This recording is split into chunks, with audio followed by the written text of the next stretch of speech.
주에 어느 한 청년들을 만나서 이야기를 나누는데, 자기네 교회가 다니는 섬기는 교회 목사님이 기드온 사사기에 나오는 기드온의 300용사 이야기가 있습니다. 이 본문을 설교했는데 이게 맞지 않는 거 아니냐라고 저한테 묻는 거예요. 그분이 어떻게 설교를 했냐면, 기드온이 미디언과 싸울 때에 하나님께서 기드온에게 기름 부어주시고 사사로 세우십니다. 그래서 32,000명을 데리고 나가서 미디안 연합군과 싸우려고 할 때 하나님께서 처음에 32,000 중에서 22,000을 보내요. 그리고 10,000명 남았는데 하나님께서 이것도 많다. 그래서 300명만 남기고 다 보내요. 그 다음에 300명을 데리고 미디안 연합군과 싸워서 대승을 거두었어요. 근데 그때 10,000명에서 300명으로 남게 할 때에 하나님께서 쓰셨던 방법이 뭐냐면 그 물가에서 물을 마시게 한 거예요. 그럴 때 10,000명 중에서 300명은 손으로 물을 떠서 마셨고, 나머지 사람들은 무릎을 꿇고 입을 대고 물을 마셨어요. 입을 대고 물을 마신 사람들은 다 가게 하고, 손으로 떠서 마신 300명만 이 전쟁에 참여해서 하나님의 큰 대승에 함께한 일부가 되게 했습니다. 그럴 때 그 목사님의 설교 적용을 이렇게 했다라는 거예요. 300명만 남은 사람들은 왜 남았느냐? 그들은 물을 떠서 마심으로 다른 사람들을 배려하고 신경을 썼다라는 거예요. 그래서 하나님께서 그런 윤리적으로 그 사람들을 걸러서 이 사람들만 쓰게 했다. 그러니까 살아갈 때 다른 사람들 배려하고 신경 써주는 것은 성경적이고 그런 사람을 쓰신다라는 거예요. 여러분, 이 말씀에 동의를 하세요? 이 친구 얘기가 그거 틀린 거 아니에요, 이거예요. 하나님이 쓰시는데 윤리적인 걸 가지고 그 사람들이 손으로 떠서 마셨으니까 쓰시는 거예요? 그건 아니지 않냐라고 저한테 되물어요. 그래서 제가 웃으면서 맞다, 네 얘기가 맞다 그랬어요. 거기에 보면은 사사기에 보면 하나님께서 이 사람들이 너무나 많다라는 거예요. 걸러야 되겠다는 거예요. 그럴 때 물을 떠서, 손으로 떠서 마신 사람들은 쓰임받고, 손으로 뜨지 않고, 남들 배려하지 않고, 자기 입을 대고 벌컥벌컥 그냥 들이마신 사람들은 안 쓰셨냐로 이 본문을 해석을 하면 아주 잘못된 해석이 되는 거예요. 왜냐하면 하나님이 쓰시는 사람은 윤리적으로 깨끗한 사람, 또 세상에서 남들보다 능력이 뛰어난 사람, 이런 사람들을 쓰시지 않아요. 마침 오늘 본문도 딱 그 이야기예요. 하나님께서 쓰시는 사람의 공통점은 더 거룩한 것이냐, 또는 더 탁월한 것이냐, 또는 더 능력이 있는 것이냐에 대해서 아니라는 것을 오늘 본문이 확실하게 증명합니다. 오늘 본문에 보게 되어지면 12제자인 훗날 12사도로 불리는 이들의 실망스러운 모습을 몇 가지 볼 수 있습니다. 이들이 훗날 순교도 했어요. 대단한 신앙인으로 사도로서 존경도 받았습니다. 그러나 복음서에 나와 있는 이들의 모습은 무척 실망스러워요. 오늘 본문에서도 그것을 볼 수 있습니다. 오늘 본문에 야고보와 요한이 예수님께 옵니다. 그러면서 35절 눈으로 보십시오. 35절에 예수님께 야고보와 요한이 그래요. 중반에 보시면, 선생님, 무엇이든지 우리가 구하는 바를 우리에게 하여 주시기를 원합니다. 이 뭐예요?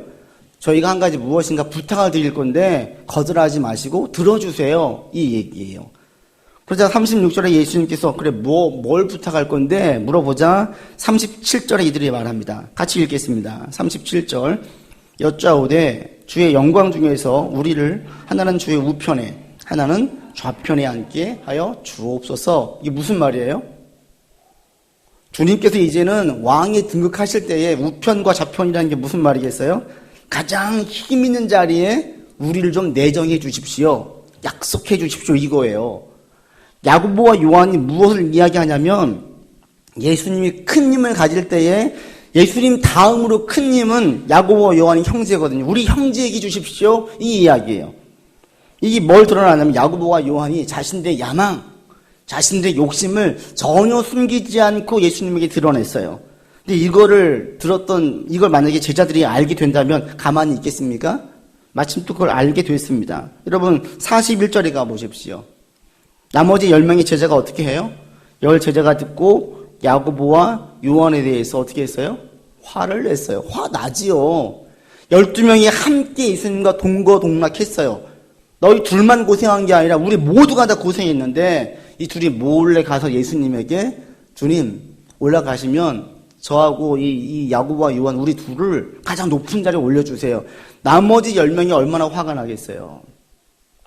높아지려고 하는 거, 높아지려고. 그런데 높아지려고 하고 큰 야망을 가지는 것이 그리스도인의 자질에 있어서는 매우 부적격이죠.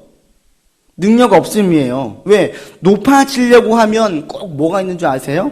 오늘 41절처럼 화를 내면서 다툼이 생겨요. 세상에 왜 이렇게 다툼이 많아요? 다 뭐예요, 사실은? 높아지려고 하는 것 때문에 그러는 거 아니에요? 높아지려고 하는 거예요. 교회 안에도 부끄럽지만 많은 다툼이 있습니다. 이 다툼이 왜 생겨요? 높아지려니까 생기는 거예요. 좀 부끄러운 이야기들, 참 볼 때 안타까운 이야기들이 교회 안에 자주 종종 생겨요. 근데 그 근원에 들어가 보면은 다 이 이야기예요. 누구를 여전도회 회장으로, 누구를 남선교 회장으로 세우려고 하는데 저 사람은 안 되는 거 아니냐는 거예요. 근데 그 이야기를 한참 하다 보면 결국 뭐냐면 내가 먼저 등록했고 내가 먼저 열심을 냈었고 내가 저 사람보다 훨씬 더 신앙생활 오래 했으니까 내가 먼저 회장해야 되는 거 아니냐는 거예요. 뭐예요? 저 사람 인정할 수 없다라는 거예요. 저 사람이 우리 부서에 회장으로 있는 것은 나 인정할 수 없다라는 거예요. 내가 더 높아져야 된다라는 거예요. 이게 다툼을 불러일으켜요. 교회 안에 높아지려고 하는 사람들이 몇 명만 있으면 그 교회는 금방 분쟁이 생깁니다. 왜? 이쪽에서 높아지려고 할 때 그걸 가만히 보지 못하죠. 나도 높아지고 싶은 거예요. 그래서 높아지려고 하는 사람들이 있을 때에는 그 공동체 안에 반드시 다툼이 생겨요. 평화의 사도여야 할 제자들이 다툼을 불러일으키는 자들이 된 거예요. 이들은 자격 없죠. 교회를 세워나갈 자질이 전혀 없는, 리더로서의 자질이 없는 사람입니다. 부족한 게 이뿐 아닙니다. 여러분, 이 35절에 야고보와 요한이 예수님에게 물을 때, 청할 때, 예수님 다음으로 높은 자리를 주십시오라고 얘기하기 할 때가 언제 이런 말씀을 하셨는지 보세요. 32절로 34절의 말씀을 하시자 바로 이어서 야고보와 요한이 부탁을 해요. 32절로 34절이 무슨 내용이에요? 예수님의 세 번째 순환 예고예요. 나 죽는다. 그리고 나 부활한다. 이 얘기를 하자 연이어 야고보와 요한이 그럼 우리를 그 다음 높은 자리에 앉혀주세요 라고 이야기를 해요. 이게 무슨 얘기냐면 예수님은 죽음과 부활을 이야기했는데 제자들은 이 말뜻을 전혀 이해하지 못하는 거예요. 전혀 이해하지 못해요. 3년과 함께 동고동락했음에도 불구하고 예수님께서 하시는 말씀의 의미를 깨닫지 못하는 거예요. 이게 처음이 아닙니다. 마가복음 9장 여러분 한번 가보십시오. 마가복음 9장 30절. 30절로 32절에 보시면 예수님의 두 번째 죽음과 부활에 대한 순환 예고를 얘기하십니다. 그런데 이 얘기를 하자 32절에 보시면 제자들이 무슨 말씀인지 두려워 묻지도 못했어요. 그런데 그 다음에 바로 이어지는 게 또 뭐예요? 34절에 가보세요. 33절에 서로 토론했어요. 가버나움에 이르러 집에 계실 때 제자들에게 물으시되 너희가 길에서 내가 그 얘기를 2차 순환 예고를 꺼낸 다음에 그 얘기를 들은 너희가 길에서 토론하는 것이 무엇이냐? 34절에 그들이 잠잠하니 말을 못해요. 그래서 예수님께서 서로 누가 크냐고 쟁론하였다라는 거예요. 제자들은 예수님의 순환 예고를 들을 때 전혀 이해하지 못해요. 어떻게 이해하냐면 죽으심과 부활을 들을 때 그렇게 죽음으로 보지 못하고 예루살렘에 들어가면 왕이 된다라는 거예요. 왕이 되면 최고 높은 권력에 올라가니 그러면 그 다음 서열 1번이 누구냐요? 서열 1번. 왜? 그 사람이 그 다음 제일 높은 자리에 올라갈 거니까 여기에 관심을 가지고 있어요. 3년 동안 말씀하시면서 예수님께서 무엇을 중요하게 여기시고 어디에 큰 가치를 두시고 그리고 무엇을 강조하시는지를 전혀 깨닫지 못하는 거예요. 만약에 저에게 누군가가 하나님 말씀에 전혀 관심이 없는 10,000명, 제가 지난번에도 이 말씀을 드린 것 같아요. 말씀에 전혀 관심이 없는 10,000명 교회에서 청빙을 한다면 그 교회에서 목회하시겠습니까? 아니면 하나님 말씀 사모하는 수십 명의 사람들이 있는 교회에서 목회하시겠습니까? 전 자신 있게 확신 있게 얘기할 수 있어요. 절대로 10,000명의 교회는 가지 않겠습니다. 말씀을 관심도 없고 깨우치려고도 하지 않고 성경대로 살려고도 하지 않는 10,000명은 의미가 없어요. 차라리 말씀을 사모하고 말씀대로 살려고 하는 수십 명이 있는 그 교회가 훨씬 좋고, 말씀을 사모하는 사람들이 늘어나는 교회가 되기를 원하지, 수로 꽉꽉 차는 그냥 수만 채워지는 교회는 절대 원치 않습니다. 아마 제가 그런 분들, 그냥 전혀 말씀에 관심이 없는 사람들만 앉아있는 교회에 있다면 설교도 힘도 안 날 것이고 목회 사역에 대해서도 완전 맥이 빠질 거예요. 예수님은 3년 동안 동거동락했어요. 많은 것들을 보여주셨어요. 계속 말씀해 주셨어요. 그럼에도 불구하고 제자들은 전혀 깨닫지를 못해요. 무엇이 중요한지, 어떤 게 정말 가치 있는지를 몰라요. 이 12제자 중에서 그래도 예수님의 의도와 요중을, 또 무엇을 중요시 여기는지를 깨달은 제자가 한 명 있었어요. 그게 누군지 아세요? 12제자 중에서 베드로, 안드레, 야고보, 요한, 빌립, 바돌로메, 도마, 마태, 그 다음에 다데오, 이 12명 중에서 한 명은 그나마 예수님께서 무엇을 가치 있게 중요하게 여기는지를 알고 있었어요. 그 제자가 누구게요? 누군 것 같으세요? 혹시 얘기하실? 네, 이 질문에 다들 고개를 숙이시는 거 보니까 자신이 누구 혹시 정답이에요. 가룟 유다였어요. 예수님을 판 가룟 유다가 그래도 예수님께서 무엇을 중요하게 여기는지를 가장 많이 제대로 알고 있었어요. 그래서 유다는 생각하는 거예요. 처음에는 유다가 예수를 따를 때에는 그 권위 있는 말씀, 놀라운 기적들을 보고 쫓아왔지요. 그리고 그분이 메시아라고 고백을 했고 우리의 왕이 될 걸 알았어요. 그런데 함께 계속 있다 보니까 유다가 느끼는 게 뭐예요? 자신이 생각했던 왕의 자리로 예수님께서 가고 있지 않는 거예요. 그래서 마지막에 내리는 게 안 되겠다. 돈이나 챙기고 예수님과의 관계를 끊자 해서 예수님을 밀고 해서 돈 챙긴 게 바로 유다예요. 다른 제자들은 몰라요. 아이러니하지만 유다가 그나마 제일 많이 깨닫고 있었어요. 나머지 제자들은 예수님께서 무엇을 중요하게 여기는지를 깨닫지를 못해요. 근데 이런 사람들이 교회 리더가 되면 어떻게 돼요? 큰일 나요. 오늘날 교회에 왜 이렇게 문제가 많은지 아세요? 오늘날 교회 건으로 왜 이렇게 많은 소송이 있어요? 사실 이 문제도 절대 무관하지 않습니다. 하나님이 귀히 여기시는 것, 하나님이 가치 있게 여기시는 것을 교회에서 귀하게 가치 있게 여겨야 되는데 교회에서는 귀하게 가치 있게 안 여기는 거예요. 그리고 세상에서 귀하게 여기고 세상에서 가치 있게 여기는 것을 교회에도 그대로 갖다가 적용을 시키니 교회가 세상과 똑같은 문제가 날 수밖에요. 교회 리더라고 하면 하나님이 귀히 여기시는 것을 귀히 여겨야 되는 거죠. 하나님이 하찮게 여기시는 것은 교회에서도 하찮게 여김 받아야 되는 거예요. 세상에선 돈이 제일 중요하지만 교회에서는 돈이 중요하지 않아요. 세상에선 권력이 큰 힘이 되지만 교회에서는 그게 큰 힘이 되지 않아요. 세상에서는 백그라운드가 대단히 중요하지만 교회에서는 그것이 전혀 중요하지 않아요. 그런데 교회에서도 그것을 중요하게 여기는 리더들이 많습니다. 그러자 그것이 교회 안에 많은 부패와 변질과 썩어짐으로 가게 만들어서 오늘날 이런 문제가 생긴 거예요. 하나님이 가치 있게 여기시는 것을 가치 있게 여기지 못하는 리더가 교회 안에 얼마나 많아요? 그것이 오늘날 얼마나 많은 문제를 일으켰어요? 그러니까 이 12제자는 전혀 사도로서 자격이 없어요. 때문에 앞서 처음 서론 부분에서 말씀드렸던 하나님이 쓰시는 사람이 누구냐? 더 거룩한 사람? 더 능력 있는 사람? 더 뛰어난 사람? 아니라는 거예요. 근데 우리는 이런 얘기를 아무리 드려도, 제가 이런 얘기를 한두 번 드린 게 아닌 것 같은데 아무리 드려도 이런 얘기에 대해서 우리가 자꾸 넘어져요. 저도 마찬가지예요. 저도 가끔 넘어져요. 지금도. 그게 왜 그러냐면 세상에서 탁월하고 세상에서 인정받고 세상에서 승승장구하는 사람들은 전부 다 뭐예요? 이런 남들보다 뛰어난 무엇인가가 있기 때문에 인정받고 탁월함을 인정받는 거예요. 뛰어난 거예요. 그게 무엇인가 우리에게 없는 어떤 재능이 있는 거예요. 더 뛰어난 무언가가 있는 거예요. 그러다 보니까 세상 일을 할 때는 돈이 필요하고 세상 일을 할 때는 재능이 필요한데 하나님의 일을 할 때에도 제일 쉽게 우리에게 드는 생각이 그럼 돈이 있어야 되는 거 아니야? 하나님의 일을 하려면 첫 번째 드는 생각이 그러면 뭔가 뛰어난 인재들이 많아야 되는 거 아니야? 이 생각을 제일 먼저 한다는 거예요.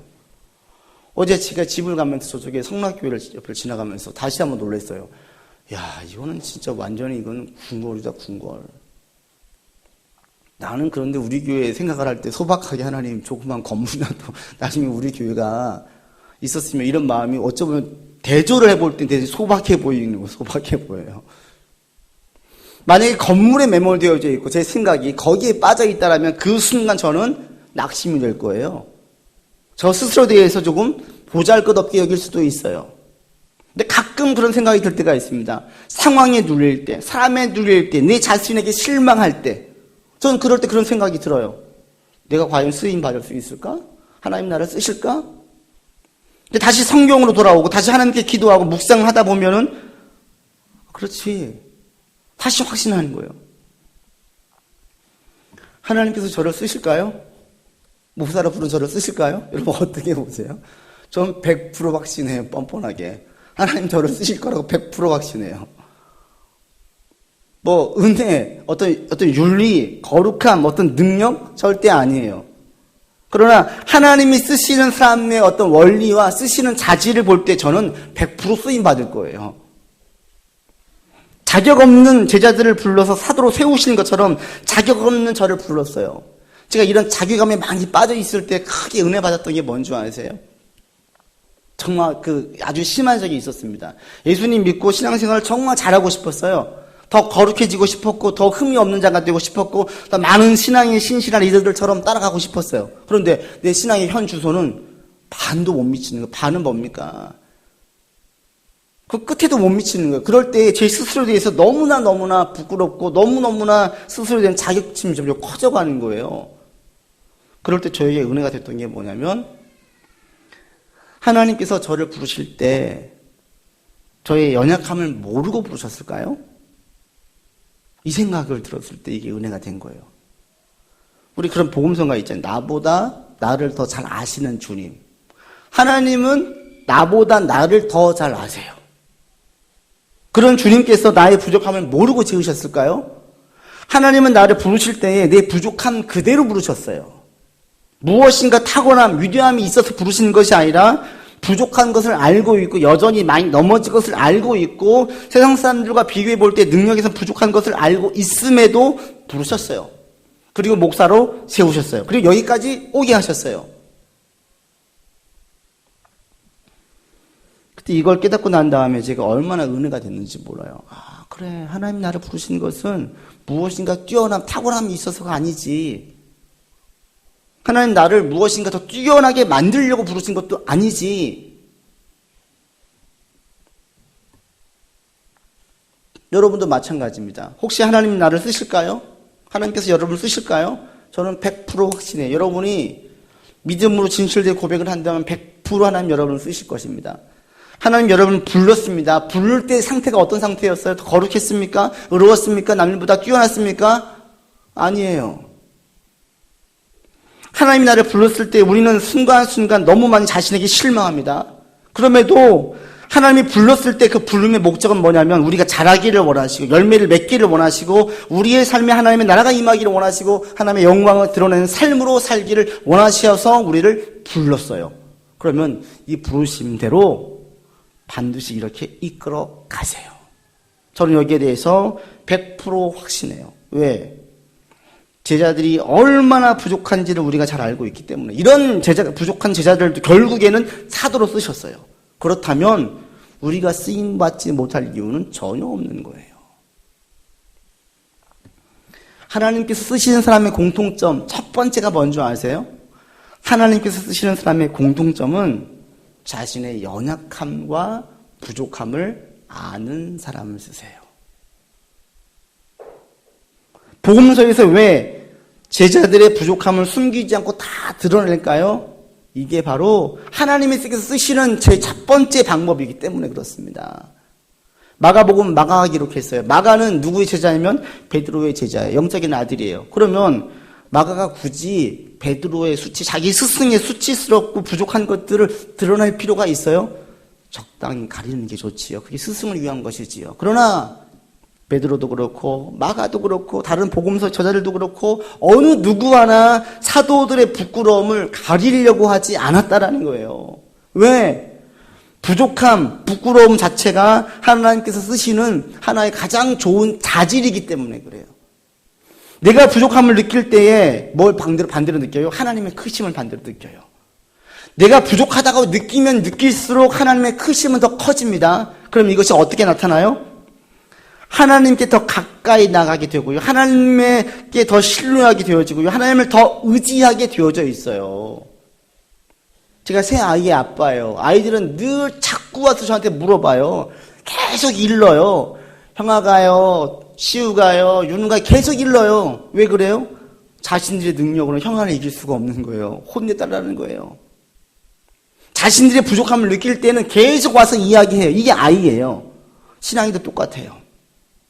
내가 부족함을 느끼면 느낄수록 그 사람은 뭐 할 수밖에 없어요? 하나님께 이를 수밖에 없어요. 기도할 수밖에 없어요. 하나님 이건 이래요. 그런데 내가 능력이 있다고 생각되어지면 기도 안 하죠. 내가 다 해버리지요. 이제 아이들 크면서 점점 저에게 묻는 횟수는, 저한테 요청하는 횟수는 줄어들 수밖에 없어요. 커지니까. 그런데 신앙은 그와 반대예요.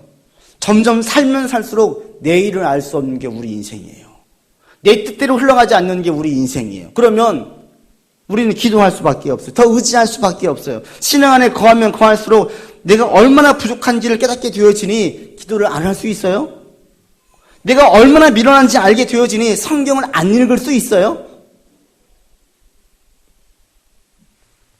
그래서 하나님께서 쓰시는 사람, 하나님께 쓰임받는 사람의 제일 첫 번째 원리는 뭐냐? 첫 번째는 자신의 부족함을 깨닫는 거예요. 깨닫는 뿐 아니라 정말 이 자기의 부족함들이 하나님의 능력이 되고 하나님의 자랑이 되는 경우는 너무 많아요. 여러분 송명희 시인이라고 알고 계세요? 그 오랫동안 신앙생활 하신 분들은 알 거예요. 뇌성마비로 태어나신 분. 1963년생이더라고요. 벌써 이제 50대가 됐어요, 이분이. 태어날 때부터 뇌성마비였습니다. 그리고 초등학교도 다니지 못했습니다. 그를 엄마한테 배웠어요. 자기가 나이가 들어갈수록 다른 친구와 다르다는 것을 알게 되었어요. 자살도 하려고 했는데 자살도 못해요. 몸을 가눌 수가 없으니. 자기 인생을 원망하죠. 근데 이분이 하나님을 알게 되어지고 한 게 뭐예요? 할 수 있는 게 자기는 몸도 못 가누니까 할 수 있는 게 없는, 그래서 성경 읽고 기도하는 것밖에 없었어요. 그러다가 어느 순간 기도하는데 엄마가 들으니까 얘가 무슨 기도는 하지 않고 무슨 시를 읽는 것처럼 얘기하고 있는 거예요. 너 왜 그러냐 물어보니까 이 송명희 시인이 그러잖아요. 기도하는데 시가 나온다는 시가. 그래서 그걸 써봐라. 그걸 썼어요. 그게 시집이 됐잖아요. 그때 그분이 한때 막 유명사를 탈 때 그분의 간증을 들으러 갔어요. 엄청 몰려들었습니다. 듣는데 정말 그분에게 죄송스럽지만 무슨 말을 하는지 못 알아듣겠어요. 말이 어눌해져가지고 잘 안 들려요, 정확하게. 그분이 쓴 여러분 그 시를 보신 적이 있으세요? 시우만, 6살 된 시우보다도 못 써요. 삐뚤빼뚤하면서 이게 어떤 글씨인지 날아가요. 근데 그 내용의 시들은 어떤 거예요? 한 가지, 이 노래로 나온 거 한 가지만 들으면 이런 거 있잖아요. 나 가진 재물 없으나, 나 남이 가진 지식 없으나, 나 남에게 있는 건강이 있지 않으나, 나 남이 없는 것이 있으니, 나 남이 못 본 것을 보았고, 나 남이 듣지 못한 음성을 들었고, 나 남이 받지 못한 사랑을 받았고, 나 남이 모르는 것을 깨달았네. 그리고 마지막 이렇게 얘기해요. 공평하신 하나님이 남이 가진 것 나 없지만 공평하신 하나님이 나 남이 없는 것 갖게 하셨네. 송명희 시인이 가진 거하고 남들이 가진 거를 세상의 가치로 비교해 보면 이게 공평해요? 절대 공평하지 않아요. 그런데 송명희 시인의 고백은 공평하다라는 고백이 나오는 거예요. 우리가 왜 이분을 볼 때 부끄러움을 느껴요? 왜 큰 도전을 받아요? 세상적으로 볼 때 이분의 부족함 때문에 그래요. 몸도 가누지 못하죠. 말도 못하죠. 그런데 이 부족함이 하나님의 능력은 더 크게 드러나게 만들어요. 그러니까 아이러니하게도 우리에게 있는 부족함들이 하나님의 능력과 자랑할 수 있는 더 큰 요인이 된다는 거예요. 요즘 더 많이 알려져 있는 이지선 씨를 보세요. 이지선 자매를 보세요. 1978년생. 23살 때 대학교 3학년 4학년 때 자기 친오빠가 몰던 차를 타고 가다가 뒤에서 음주운전하는 사람이 받아가지고 전신 3도 화상 55% 신체 55%가 탄 화상을 입었잖아요. 이분이 지난번에 그 힐링 캠프에도 나와서 유명세를 탔는데 이건 이해가 안 되는 거예요. 누가 봐도 자기 인생이 저주하고 원망하고 왜 나에게 이런 끔찍한 일이 일어났는가. 과거에 사로잡혀가지고 연민과 분노에 살아야 될 여인이 그렇게 안 살고 있는 거예요. 심지어는 뭐라고까지 이야기하냐면 내 손가락 다 탔는데 하나님 2개 남겨주셔가지고 내가 취미가 사진 찍는 건데 취미 생활도 할 수 있게 해주셨다는 걸 감사하다라는 거예요. 이게 이해가 돼요? 23살 꽃다운 나이에 그 끔찍한 사고를 당했어요. 오빠로 원망할 수도 있어요. 음주운전하는 사람 원망할 수도 있어요. 자기 인생에 대해 원망할 수 있어요. 그리고 지금 이 여자가 박사과정까지 맞춰가지고 계속 자기가 하고 싶은 공부하고 있잖아요. 우리가 이분을 볼 때 왜 우리가 도전을 받아요? 그런 불행해 보이는 일들, 정말 부족해 보이는 것들이 오히려 그것이 빛이 나게 만들었다는 거예요. 인간의 부족함이 세상적으로 부족해 보이는 것들이 하나님의 능력과 자랑이 되게 되었다는 거예요. 여러분 가운데 어떤 연약함과 어떤 무능함이 있으세요? 이것이 역으로 하나님의 능력을 쓰는 도구로 쓰임받게 됩니다. 내게 어떤 상처가 있어요? 내게 어떤 아픔이 있어요? 내게 어떤 숨기고 싶은 컴플렉스가 있어요? 이것들이 저는 여러분 그 그리스도 안에서 다 이게 바뀌어져서 하나님 이런 연약한 부분이 있었는데 이것을 도구로 사용해 주심에 감사드립니다. 라는 고백이 저 여러분들 가운데 있었으면 좋겠습니다. 그게 1년이 걸리든 10년이 걸리든 20년이 걸리든 언젠가는 제 과거에 이런 끔찍한 아픔과 상처가 있었는데 하나님께서 이거를 바꾸어서 이렇게 도구로 쓰셨네요. 라는 고백이 여러분 가운데 있었으면 좋겠습니다. 이게 바로 그리스도의 능력의 첫 번째 쓰시는 하나님께서 쓰시는 첫 번째 원리예요. 자신의 부족함을 느끼면 느낄수록 하나님께서 그 사람을 쓰실 확률은 더 크고 더 높아져요. 이런 얘기를 드려도 계속 의심이 드는 경우가 있어. 그래도 나는 아니야.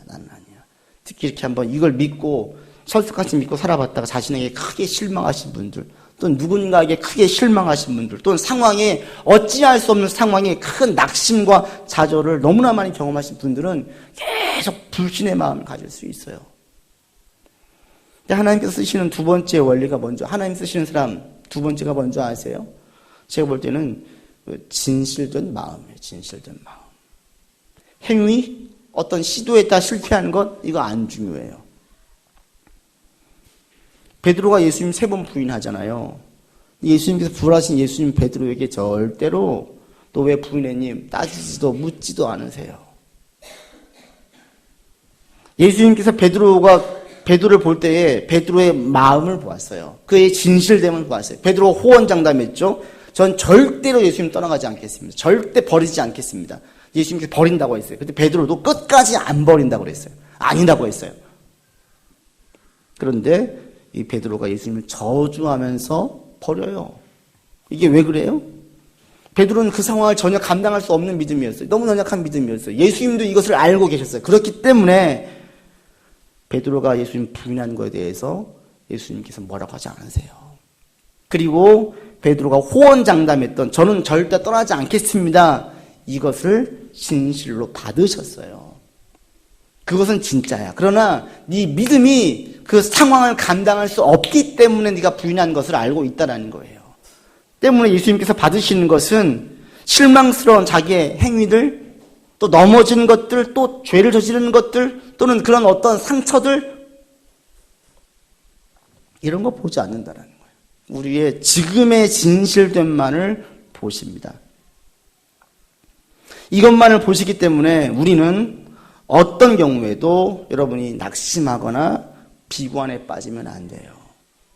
나는 아닐 거야. 아니에요. 그것은 믿음 없는 소리고 하나님의 소리는 쓰신다라는 거예요. 쓰신다. 그리고 어떤 경우에도 자신을 정죄하지도 마세요. 하나님은 우리를 정죄하지 않으세요. 하나님은 반드시 저와 여러분을 쓰십니다.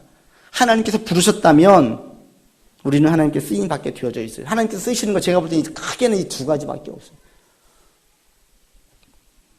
여러분 신앙생활 하면 할수록 여러분의 부족함을 더 많이 느꼈으면 좋겠습니다. 야, 내가 진짜 아무것도 아니구나.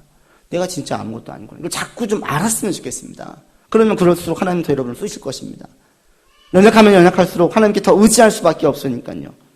그리고 여러분 가운데 이 마음이 있어요. 하나님, 저를 사용해 주시기를 간절히 원합니다. 이 마음만 있으면 돼요. 지금 제 상태가 어떠하든지 과거에 어떤 배신의 행위를 했든지 상관할 게 없습니다. 지금 하나님, 저를 사용해 주십시오. 주님께 쓰임 받기를 원합니다. 이 말씀에 대한 이것이 진심이라면 주님은 그 진심을 그대로 받으신다라는 거예요. 제자들을 보십시오. 예수님에 대한 메시아 사상 부족했습니다. 말씀도 제대로 몰랐습니다. 행동도 따라오지 않았습니다. 야망이 가득한 교만한 자였습니다. 그럼에도 불구하고 그들에게 뭐가 있어요? 진심이 있어요. 예수님보다 더 올라가질 않겠다라는 거예요. 예수님 뒷북치진 않겠다라는 거예요. 예수님께서 힘을 얻으면 그 다음 우리가 가겠습니다. 완전히 세속적인 야망이었음에도 불구하고 예수님께서는 이들을 쓰세요. 주님 따라가겠다라는 거예요. 이 고백은 진실되기 때문에. 여러분들에게도 마찬가지입니다. 여러분들 하나님 따라가기를 원하세요? 이 고백에, 이 질문에 여러분이 예 라고 고백하면 주님은 여러분을 쓰세요. 내 상황이 지금 어떠하든 인생 우리가 끝날 때까지 끝난 게 아니에요. 미리 단정 짓지 마세요. 죽을 때 가봐야지 알아요. 지금 과정 중에 있어요. 그럴 때 마지막에 종국에는 하나님께서 말씀이 성취된 것들을 여러분에게 보게 하실 것입니다. 자꾸 여러분 시야를 좀 멀리 보세요. 멀리. 지금 앞에 있는 것에 매몰되지 않도록. 앞에 있는 것 열심히 풀어내지만 여기에 매몰되지 않도록 자꾸 멀리 보세요. 5년 뒤에, 10년 뒤에, 20년 뒤에, 30년 뒤에 멀리 보시면서 이 고백하세요. 하나님, 어느 때가 될지 모르겠지만 하나님께 쓰임받는 자 되기 원합니다. 이 고백을 진심으로 고백을 드리고 나가면 나머지는 하나님께서 다 하세요. 정말 찌질이 같았던 부족했던 12제자가 사도로 쓰임받게 된 것처럼 정말 부족한 저를, 정말 부족한 여러분들을 주님은 반드시 쓰십니다. 믿으십니까? 믿으세요? 이 믿음으로 여러분의 현실 가운데에서 어떠한 절망도, 낙심도, 비관도, 정죄도 여러분에게 향하지 않도록 신앙으로 지키시고 자꾸 여러분 자신에게 집중하지 마시고 하나님에게 집중할 수 있기를 바랍니다. 그럴 때 하나님 우리를 사용해 주시고요. 어떻게 어느 길로 인도하실지 모르겠지만 시간이 흘러감에 따라서 하나님께서 나를 사용하고 계심에 대한 감사의 고백이 점점점 많아질 줄 분명히 믿습니다. 기도하겠습니다.